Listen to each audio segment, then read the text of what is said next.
In this video, we're doing a battery drain test comparing the most recent 3 Pro Max iPhone generations, being the 17, 16, and 15 Pro Max. So before we jump into the test, I want to let you guys know that all 3 of these iPhones are brand new. Of course, the 17 Pro Max was just released, so it's brand new, but I also got new unopened 16 and 15 Pro Maxes for this video as well, with brand new batteries inside, creating a fair test environment across these 3 devices. The brightness levels on all 3 devices have also been evenly matched, and they're all connected to the very same cellular and Wi-Fi networks. So this is one of the more unique years for battery performance on Apple's Pro iPhones, as in addition to the typical year-over-year battery capacity increases, for the first time ever with the 17 Pro series iPhones, on the eSIM-only models, Apple is actually making use of the freed up space that used to be taken up with the physical SIM card tray by including considerably bigger batteries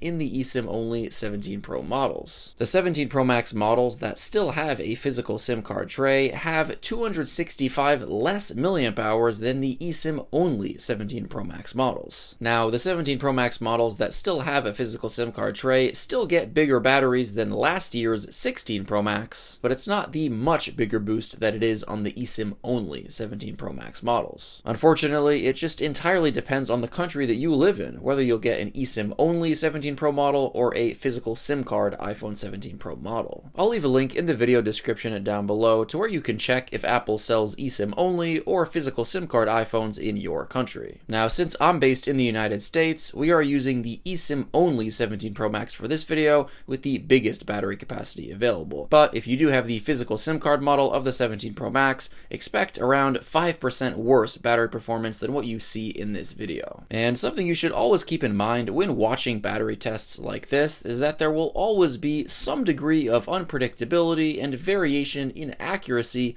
from device to device during certain parts of these tests, which is why it's important to keep an eye on the amount of percentage lost after each 1-hour check-in, as opposed to only looking at the total percentage remaining, as that gives you a more granular look throughout the test of how the phones compare to one another. As, for example, if there's one task that consumes considerably more battery due to some variation, you'll be able to observe if it's a consistent trend throughout the whole test. So as we're seeing so far, the 17 Pro Max's battery performance is impressive, and even with that being the case, you're of course still going to need fast, compact, and safe chargers for recharging your iPhone. And the PicoGo 2 series chargers from today's sponsor, Basis, have got you covered. The PicoGo 67-watt fast charger features 2 USB-C ports and 1 USB-A port, with intelligent dynamic power distribution, enabling full-speed charging for up to 3 devices simultaneously. Both USB-C ports can charge at up to 67 watts, which will charge any iPhone 17 model at the fastest speed possible. It's very small and portable thanks to its ultra-compact design, its foldable plug, and its lightweight compared to many other chargers of the same wattage. This makes it perfect for throwing into your pocket or bag when traveling. And this charger is very safe as well. It uses chips with core components sourced from the same international manufacturers that Apple themselves uses. It'll also automatically shut itself off when your devices are fully charged to prevent overcharging. And it features the Basis proprietary BCT2 temperature control system. And the PicoGo 45-watt fast charger is another great power adapter for the iPhone 17 series, with its 2 USB-C ports that can charge up to 45 watts, which will also charge any iPhone 17 model at the fastest speed possible. And for when you're on the go, the PicoGo 5000 mAh power bank is the perfect choice for easy one-click charging with MagSafe and Qi 2 support. So if you have an iPhone 17 model, or any other iPhone for that matter, click on the link in the video description down below to check out these very useful and well-designed chargers. And huge thank you to Basis for sponsoring this video. And so far, we're definitely seeing the 17 Pro Max pulling considerably ahead of the already very capable 16 and 15 Pro Maxes. And beyond just the larger battery capacity, we also have Apple's first ever vapor chamber cooling system in the 17 Pro Max and 17 Pro. This, paired with the new, old, but now new aluminum housing, which has far superior heat dissipation than the previous titanium material used in the 16 and 15 Pro Max,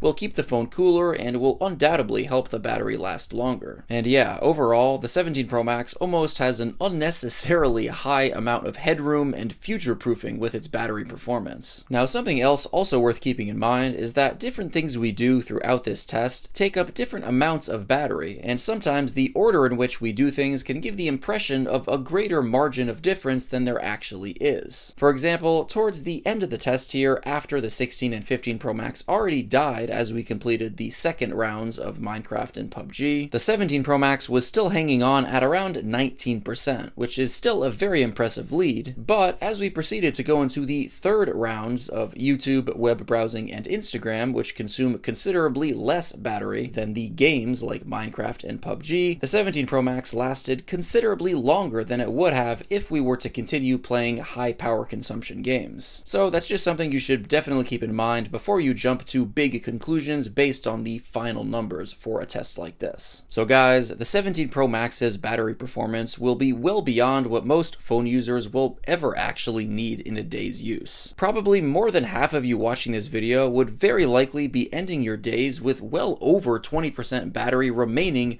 with the 17 Pro Max. And if you're someone who just doesn't want to worry about battery performance at all, the 17 Pro Max certainly will not disappoint, again, especially the eSIM only model with that even bigger battery capacity. The 16 and 15 Pro Maxes certainly aren't slouches either though, and will also get the vast majority of people through a day of usage and then some. If you're rocking a 16 or 15 Pro Max, I don't think it's worth upgrading just for the reason of battery performance, as chances are if you're using a 16 or 15 Pro Max, you probably already have enough battery performance to get you by. But that being said, the 17 Pro Max, especially the eSIM only version, does offer a very nice battery improvement. And I also just want to reiterate the huge margin of difference you're seeing with the 17 Pro Max lasting nearly 4 hours more than the 16 and 15 Pro Max wouldn't be this big if we had kept playing high power consumption games rather than the less power-consuming tasks like YouTube, Safari, and Instagram. The 17 Pro Max still would have performed considerably better, as we've seen throughout this video, but just with a less large margin of difference. And guys, that just about wraps it up for this one. Thank you all so much for watching. Let me know your thoughts down below in the comments, and of course, as always, I'll catch you in the next one.